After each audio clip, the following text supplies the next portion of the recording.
Eu voltei mais cedo, e ouvi meu marido destruir tudo em uma única ligação. Eu nunca fui do tipo paranoica. Sempre acreditei que confiança era a base de qualquer relacionamento. E, até 2 semanas atrás, eu jurava que tinha um casamento perfeito. Meu nome é Isabela Duarte, tenho 31 anos, e sou casada com Lucas Ferraz há 3 anos. Nós éramos aquele tipo de casal que as pessoas usam como referência. Sabe quando alguém diz, quero um relacionamento igual ao deles? Éramos nós. Eu cresci em uma família confortável financeiramente. Nada exagerado, mas o suficiente para nunca ter me preocupado com contas. Meu pai, Roberto Duarte, construiu uma empresa sólida no setor imobiliário. Minha mãe sempre foi muito presente, aquele tipo de mulher que percebe tudo antes de você mesmo entender o que está sentindo. Já o Lucas. Lucas era diferente de tudo que eu conhecia. Conheci ele em um evento de networking. Ele não estava tentando impressionar ninguém. Não tinha aquele ar arrogante dos homens que cresci vendo ao redor da minha família. Ele era simples, direto, engraçado. E, acima de tudo, parecia genuíno. Ele veio de uma família de classe média. Lutou muito para se formar, trabalhou enquanto estudava, construiu tudo sozinho. E talvez tenha sido exatamente isso que me fez me apaixonar. Ele não precisava de mim. Pelo menos, era o que eu acreditava. Nos casamos 1 ano depois. Foi rápido, eu sei. Mas parecia certo. Tudo parecia certo. No último fim de semana, renovamos nossos votos. Uma cerimônia pequena, só com família e amigos próximos. Lucas chorou enquanto lia os votos. Chorou de verdade. A voz tremendo. As mãos suando. Ele disse que eu era a melhor coisa que já tinha acontecido na vida dele. Minha mãe chorou. Meu pai chorou. Eu chorei. Todo mundo chorou. Hoje eu sei que aquele foi o melhor papel da vida dele. 4 dias depois, eu estava em Gramado, numa viagem com minhas 3 melhores amigas, Carla, Renata e Bianca. Planejamos aquela viagem por meses. Spa. Passeios. Restaurantes. Fotos. Era para ser perfeito. Mas nada saiu como planejado. No segundo dia, Carla passou mal depois de comer em um restaurante duvidoso. Renata teve um problema sério no trabalho e passou metade do tempo no celular resolvendo coisas. Bianca estava claramente estressada com o fim recente de um relacionamento. A vibe da viagem morreu. Então decidimos encurtar. E foi aí que tive a ideia. Vou voltar mais cedo e fazer uma surpresa pro Lucas. Ele sempre dizia que odiava quando eu viajava. Mandava mensagens do tipo, a casa fica vazia sem você. Volta logo. Sinto sua falta. Eu achei que seria perfeito. Peguei um voo antecipado. Passei em um restaurante que ele ama e comprei o prato favorito dele. Também comprei aquela cerveja artesanal que ele vivia comentando. Eu estava animada. De verdade. Eu conseguia imaginar um momento na minha cabeça, eu entrando pela porta. Ele surpreso. Sorrindo. Me abraçando. Mas a vida não é um roteiro romântico. Entrei em casa pela garagem, digitando o código silenciosamente. Nossa casa tem um layout meio estranho. Você não consegue ver a sala logo de cara. Mas dá pra ouvir tudo. E eu ouvi. A voz dele. No andar de cima. No escritório. Ele estava no telefone. Eu sorri. Pensei, perfeito. Vou subir e pegar ele de surpresa. Subi devagar. Sem fazer barulho. Segurando a sacola com a comida. E então, eu ouvi. Cara, casamento é um pesadelo completo. Eu parei. No meio da escada. Meu cérebro não processou. Sério. Foi como se o tempo tivesse travado. Eu esperei. Esperando uma risada. Tô zoando. Qualquer coisa. Mas não veio. Eu me arrependo todos os dias de ter feito essa escolha. Meu coração começou a bater tão forte que eu achei que ele ia ouvir lá de cima. Se não fosse pelo dinheiro da família dela, eu já tinha ido embora faz tempo. A sacola caiu da minha mão. Sem barulho. Mas caiu. Eu não senti na hora. Eu tô quase lá, cara. O pai dela tá pensando em me colocar em um dos negócios. Depois disso, eu vou ter opções de verdade. Opções. Porque ficar sendo o marido da esposa rica não dá pra sempre, né? Foi assim que ele me chamou. Esposa rica. 3 anos de casamento. E eu era isso. Fiquei ali, parada, sem conseguir respirar direito. Ele continuou falando. Rindo. Como se estivesse contando uma piada. Mas olha, até lá, eu aguento. Não é tão difícil assim fingir. Fingir. Depois de 3 anos, eu já tô profissional nisso. Eu não chorei. Não gritei. Não subi. Eu só desci. Devagar. Em silêncio. Peguei a sacola do chão. Saí de casa. E entrei no carro. Fiquei lá, por quase 2 horas. Sem ligar o motor. Sem mexer no celular. Sem fazer nada. Só, existindo. Uma senhora bateu no vidro do carro em algum momento. Perguntou se eu estava bem. Eu disse que meu cachorro tinha morrido. Foi a primeira mentira. De muitas. Eu não voltei para casa naquela noite. Nem no dia seguinte. Na verdade, eu fiquei 3 dias fora. Desliguei o celular. Avisei minhas amigas que precisava de um tempo sozinha. E fiquei em um hotel pequeno, no centro, tentando entender o que eu tinha ouvido. Porque, por mais absurdo que pareça, uma parte de mim ainda queria acreditar que tinha algum contexto. Alguma explicação. Um mal-entendido. Mas quanto mais eu pensava, mais tudo começava a fazer sentido. As coisas pequenas. As frases. Os comportamentos. Detalhes que eu ignorei por anos. Lucas nunca gostou muito de falar sobre o futuro. Sempre desviava quando eu mencionava filhos. Mudava de assunto quando o tema era construir algo juntos, de verdade. Mas, ao mesmo tempo, ele sempre demonstrou muito interesse nos negócios do meu pai. No começo, eu achava normal. Orgulho. Admiração. Curiosidade. Agora, parecia estratégia. No 4º dia, eu liguei o celular. Mais de 40 mensagens dele. Chamadas perdidas. Áudios. Amor, onde você tá? Você voltou da viagem? Tá tudo bem? Você sumiu, tô preocupado. Preocupado. Eu ouvi alguns áudios. A voz dele, carregada de preocupação. Quase desesperada. E isso foi o que mais me deu nojo. Porque agora eu sabia, ele era bom. Muito bom. Eu não respondi. Em vez disso, eu fiz algo que nunca imaginei que faria. Eu voltei para casa. Mas não como esposa. Voltei como alguém que precisava descobrir a verdade. Entrei no mesmo silêncio de antes. Dessa vez, prestando atenção em tudo. Lucas não estava em casa. Perfeito. Subi direto para o escritório. Eu nunca mexi nas coisas dele antes. Nunca tive motivo. Nunca senti necessidade. Até agora. O computador estava bloqueado. Mas eu sabia a senha. Nosso aniversário de casamento. Irônico. Demorei alguns segundos olhando para a tela. Respirando fundo. Sabendo que, depois daquilo, não teria volta. E então eu abri. Primeiro, o e-mail. Nada demais. Trabalho. Conversas. Normais. Depois, uma segunda conta. Sem foto. Sem nome completo. Mas logada automaticamente. E ali, meu mundo caiu pela segunda vez. Centenas de mensagens. Não com uma mulher. Com vários homens. Conversas em grupo. Assuntos: dinheiro. Casamento. Divórcio. Patrimônio. E, no meio disso tudo, o nome dele. Lucas. Eu comecei a ler. E quanto mais eu lia, mais eu percebia, isso não era só sobre mim. Era um padrão. Homens trocando informações sobre como se aproximar de mulheres com dinheiro. Como se posicionar. Como ganhar confiança. Como entrar na família. E, principalmente, como sair com vantagem. Era como um manual. E Lucas não era iniciante. Ele participava ativamente. Dava dicas. Contava experiências. Eu encontrei uma mensagem dele, de 2 anos atrás, casamento fechado. Família rica. Agora é jogar o jogo longo. Jogo longo. Minhas mãos começaram a gelar. Continuei rolando. Fotos. Prints. Relatos. Histórias de outros homens que fizeram o mesmo. Alguns falharam. Outros ganharam. E então eu encontrei algo pior. Muito pior. Uma conversa privada. Lucas e outro homem. Nome: Rafael. A conversa era recente. Rafael: e aí, já conseguiu entrar nos negócios do sogro?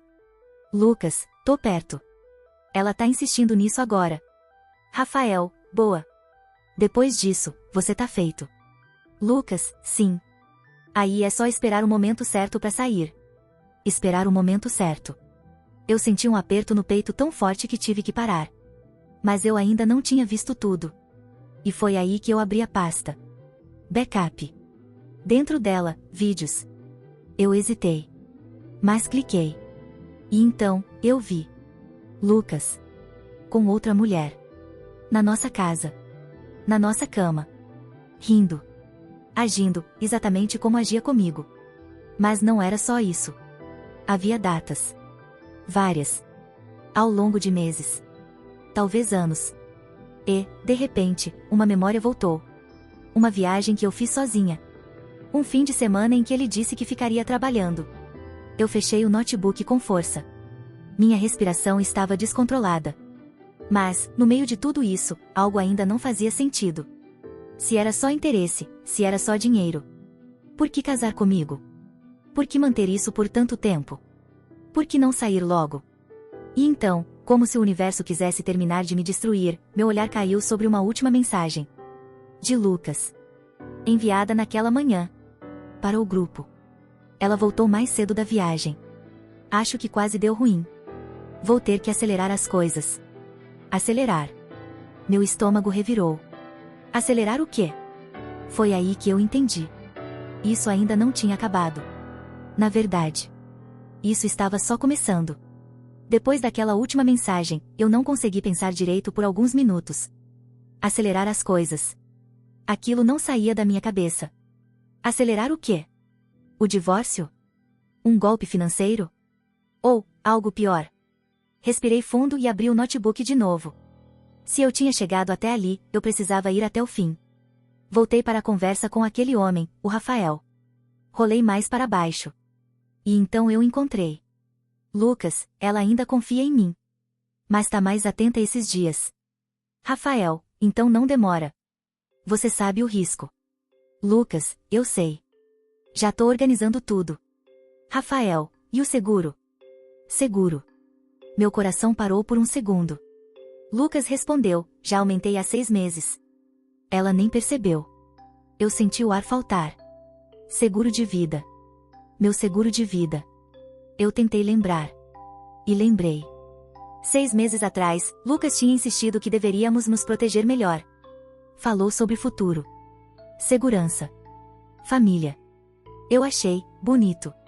Responsável. Assinei tudo sem questionar. Agora eu sabia. Continuei lendo, com as mãos tremendo. Rafael, e como você vai fazer? Lucas, ainda decidindo. Tem que parecer natural. Natural. Minha visão ficou turva. Lucas, talvez viagem. Talvez algo em casa. Ainda tô vendo o que é mais seguro. Seguro. Seguro. Seguro. A palavra começou a ecoar na minha cabeça. Não era sobre dinheiro apenas. Era sobre garantia. Garantia de que eu não estaria lá para contestar nada. Garantia de que ele sairia com tudo. E então, eu entendi completamente. Lucas não estava planejando me deixar. Ele estava planejando algo muito pior. Eu fechei o notebook devagar. Meu corpo inteiro estava gelado. Mas, pela primeira vez desde que tudo começou, eu não senti tristeza. Eu senti clareza. Porque agora não era mais sobre salvar o casamento. Era sobre me salvar. Desci as escadas. Peguei meu celular. E fiz algo que mudou completamente o rumo da história. Liguei para o meu pai. Ele atendeu na segunda chamada. Filha. Tá tudo bem? Eu nunca fui de pedir ajuda. Nunca. Mas dessa vez, minha voz falhou. Pai, eu preciso de você. Silêncio do outro lado. Agora. Ele não fez perguntas. Estou indo. Em menos de 40 minutos, ele estava na porta da casa. Quando me viu, ele soube. Minha mãe sempre dizia que ele conseguia ler pessoas como ninguém. E naquele momento, ele leu tudo. Eu mostrei. Tudo. As mensagens. Os vídeos. O grupo. O plano. Ele não disse nada por alguns minutos. Apenas fechou o notebook. Respirou fundo. E então falou algo que eu nunca vou esquecer: você não vai mais ficar aqui. Simples assim. Sem discussão. Sem dúvida. Ele ligou para um advogado da família. Depois para alguém que eu não conhecia. E, em menos de 2 horas, minha vida já estava sendo reorganizada. Eu saí de casa naquela mesma noite. Mas não como antes. Dessa vez, com um plano. Nos dias seguintes, tudo aconteceu rápido. Rápido demais. Descobrimos que o seguro de vida tinha sido alterado para um valor altíssimo. Lucas era o principal beneficiário. E havia cláusulas recentes adicionadas. Cláusulas que eu não lembrava de ter lido. Também encontramos movimentações financeiras estranhas. Pequenas. Mas frequentes. Transferências. Pagamentos. Para uma conta ligada ao tal Rafael. E então veio a pior confirmação. O homem existia. E não era só um amigo de fórum. Ele já tinha histórico. Casos suspeitos. Relacionamentos com mulheres ricas. Sempre terminando de forma conveniente. Nada provado. Mas padrão suficiente para acender todos os alarmes. Meu pai tomou a frente de tudo. Isso não é mais só um problema pessoal. E ele estava certo. Isso era um risco. Real. Mas o que ninguém sabia ainda era, Lucas não fazia ideia de que eu já sabia de tudo. E foi aí que decidimos não confrontar. Ainda não. Porque, às vezes, a melhor forma de se proteger é deixar o outro achar que ainda está no controle. Voltar para aquela casa foi a coisa mais difícil que eu já fiz. Porque, dessa vez, eu sabia. Sabia exatamente quem estava me esperando lá dentro. Mas ele não sabia, sobre mim. Quando entrei, Lucas estava na cozinha. De costas. Preparando algo. Ele se virou ao ouvir a porta. E, por um segundo, eu vi o mesmo homem de sempre. Surpreso. Aliviado. Sorrindo. Isa. Onde você estava? Eu fiquei preocupado. Ele veio até mim. Me abraçou. E eu congelei por dentro. Porque aquele abraço era o mesmo abraço de sempre. Quente. Familiar. Perfeito. E completamente falso. Eu forcei meu corpo a reagir. Abracei de volta. Desculpa, eu só precisava de um tempo. Minha voz saiu normal. Estável. Eu não sei como. Ele se afastou, segurando meu rosto. Me olhando nos olhos. Você me assustou. Mentiroso. Eu sei, sorri. E naquele momento, o jogo começou. Nos dias seguintes, eu me tornei outra pessoa. Observei cada movimento dele. Cada mensagem. Cada saída. E, ao mesmo tempo, fingi. Fingi carinho. Fingi rotina. Fingi confiança. E Lucas acreditou. Na verdade, ele parecia até mais relaxado. Mais leve. Como alguém que acha que o problema passou. Mas não passou. Eu comecei a notar coisas que antes eu ignoraria. Ele usava mais o celular. Sempre virava a tela. Sempre apagava notificações rápido demais. Começou a sugerir viagens. Amor, a gente devia viajar. Só nós dois. Viagem. Meu estômago gelou na hora. Pra onde? Qualquer lugar, algo mais isolado, sabe? Pra gente se reconectar. Isolado. Claro. Eu sorri. Acho uma ótima ideia. Por dentro, eu já sabia. Cada passo dele agora confirmava tudo. Naquela mesma noite, ele saiu. Disse que ia encontrar um amigo. Eu esperei 10 minutos. E saí também. Mas não sozinha. Um carro já estava me esperando. Dentro dele, um homem que eu não conhecia. Sou o Marcelo. Seu pai pediu para eu te acompanhar. Assenti. Sem perguntas. Seguimos o carro do Lucas. Em silêncio. Até ele parar. Um bar. Simples. Discreto. Entramos alguns minutos depois. E lá estava ele. Sentado com um homem. Rafael. Eu reconheci na hora. Mesmo sem nunca ter visto pessoalmente. Eles estavam rindo. Bebendo. Conversando, como velhos amigos. Marcelo posicionou discretamente um celular na mesa ao lado. Gravando. Eu fiquei de costas. Ouvindo. Ela voltou ao normal? Rafael perguntou. Lucas riu. Completamente. Nem desconfia de nada. Meu coração bateu mais forte. Então é agora. Não dá pra ficar enrolando. Lucas assentiu. E então disse, eu já decidi. Silêncio. Viagem. Serra. Um lugar mais afastado. Já até vi uma trilha. Trilha. Acidente acontece toda hora nesses lugares. Eu senti meu corpo inteiro gelar. Queda. Bate a cabeça. Demora para socorro chegar, ele deu de ombros. Quando encontrarem, já era. Rafael levantou o copo. Simples. Limpo. E lucrativo. Eles brindaram. Brindaram. Minha visão escureceu por um segundo. Mas eu não me mexi. Não reagi. Porque naquele momento, eu entendi uma coisa muito clara: se eu errasse, mesmo que por um segundo, eu não sairia viva disso. Saímos do bar em silêncio. Dentro do carro, Marcelo falou pela primeira vez: agora temos tudo. Mas eu balancei a cabeça. Não. Ele me olhou, confuso. E eu disse: ainda não acabou. Porque, no fundo, eu sabia. Provar não era suficiente. Eu precisava garantir que ele nunca mais teria a chance de fazer isso com ninguém. Depois daquela noite no bar, eu não dormi. Não porque eu estava com medo. Mas porque, pela primeira vez, eu estava completamente lúcida. Não havia mais dúvidas. Não havia mais espaço para esperança.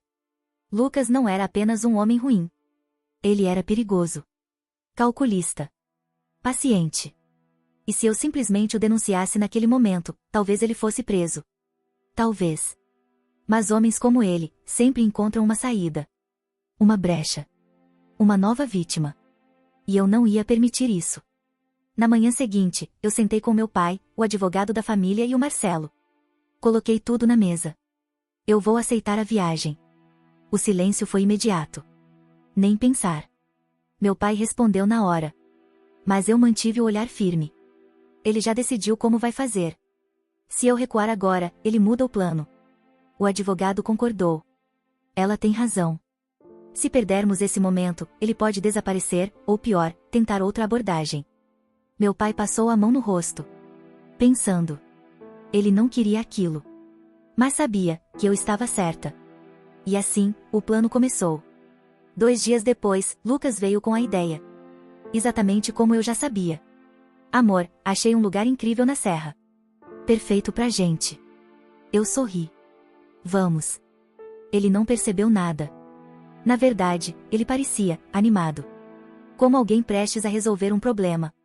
Saímos numa sexta-feira de manhã. A estrada era longa. Silenciosa. Lucas tentou puxar conversa algumas vezes. Vai ser bom pra gente. Sentir que estamos mais próximos de novo. Eu concordava. Sorria. Olhava pela janela. E, por dentro, memorizava cada detalhe. Porque eu sabia, aquilo não era só uma viagem. Era um cenário. Chegamos no fim da tarde. Um lugar isolado. Exatamente como ele queria. Uma cabana simples. Vista para montanhas. Silêncio absoluto. Sem sinal de celular. Perfeito. Ou melhor, perfeito demais. O que Lucas não sabia era que não estávamos sozinhos. A alguns quilômetros dali, havia uma equipe. Observando. Esperando. Com tudo pronto. Naquela noite, ele estava diferente. Mais atencioso. Mais carinhoso. Preparou o jantar. Serviu vinho. Parecia o homem por quem eu me apaixonei. E isso quase doeu mais do que todo o resto. Vamos fazer uma trilha amanhã cedo. Ele disse. Eu sorri. Claro. E ali, eu tive certeza. Era no dia seguinte. Eu acordei antes dele. Fiquei olhando para o teto por alguns minutos. Respirando fundo. Era o dia. Sem volta. Lucas acordou animado. Pronta? Pronta. A trilha era estreita. Cercada por mata. Subindo em direção a uma área mais alta. Ele ia na frente. Eu atrás. Em silêncio. Depois de uns 40 minutos, chegamos. Um penhasco. Alto. Perigoso. A vista era bonita. Mas não foi por isso que viemos. Lucas se aproximou da borda. Olhou para baixo. Depois virou para mim. E sorriu. Vem ver isso aqui. Eu caminhei até ele. Coração estável. Respiração controlada. É lindo, ele se aproximou mais. Atrás de mim agora. Eu senti o movimento, a intenção. E antes que ele pudesse agir, eu falei: eles já têm tudo, Lucas. Silêncio. O corpo dele travou. Devagar, ele se afastou. Do que você tá falando? Eu virei. E olhei direto nos olhos dele. Sem medo. Do seguro. Das mensagens. Do Rafael. Do plano. A cor do rosto dele sumiu. Você, tá louca? Eu dei um pequeno sorriso. E então disse: pode sair. O som veio da mata. Passos. Vários. Lucas virou o rosto, confuso. E então eles apareceram. Marcelo. Mais 2 homens. E, atrás, polícia. Foi nesse momento que tudo desmoronou para ele. Lucas Ferraz, você está sendo preso por conspiração, fraude e tentativa de homicídio. Ele não reagiu. Não gritou. Não correu. Ele só me olhou. Como se tentasse entender em que momento perdeu o controle. E, pela primeira vez, eu vi quem ele realmente era. Não um manipulador. Mas alguém que achava que era mais inteligente do que todos. E, no final, não era. Ele foi levado ali mesmo. Sem drama. Sem luta. A investigação continuou. Rafael também foi preso. E outros nomes começaram a surgir. Aquele grupo era maior do que imaginávamos. Meses depois, o julgamento terminou. Lucas foi condenado. E dessa vez, não havia saída. Hoje, eu estou sentada na varanda da casa dos meus pais. O sol está se pondo. O silêncio é confortável. Minha vida é outra. Eu não sou mais a mesma pessoa. E, talvez, isso seja a parte mais difícil de aceitar. Porque, no final, eu sobrevivi. Mas também perdi algo. A capacidade de confiar cegamente. De acreditar sem questionar. E talvez isso nunca volte. Mas uma coisa eu sei, eu não fui vítima até o fim. Eu escolhi reagir. E isso, ninguém pode tirar de mim.